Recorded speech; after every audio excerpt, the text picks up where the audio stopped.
फाशीची शिक्षा द्यावी। राजकीय दोषापोटी माझं नाव त्याच्याशी जोडलं जात आहे। पोलीस तपासात जे निष्कर्ष निघाले, मी जर दोषी दिसलो तर न्यायदेवतांनी मला जे शिक्षा देईल ते मी भोगायला तयार आहे।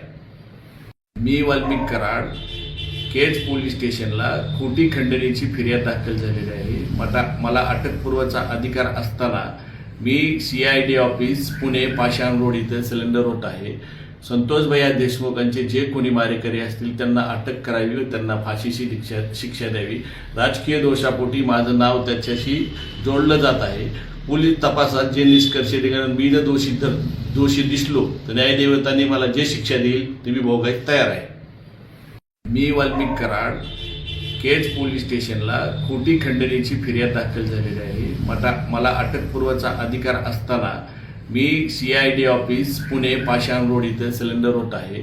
संतोष भैया देशमुखांचे जे कोणी मारेकरी असतील त्यांना अटक करावी व त्यांना फाशीची शिक्षा द्यावी। राजकीय दोषापोटी माझं नाव त्याच्याशी जोडलं जात आहे। पोलीस तपासात जे निष्कर्ष निघाले, मी जर दोषी दिसलो तर न्यायदेवतांनी मला जे शिक्षा देईल ते मी भोगायला तयार आहे। मी वाल्मिक कराड केज पोलीस स्टेशनला खोटी खंडणीची फिर्याद दाखल झालेली आहे। मला अटकपूर्वचा अधिकार असताना मी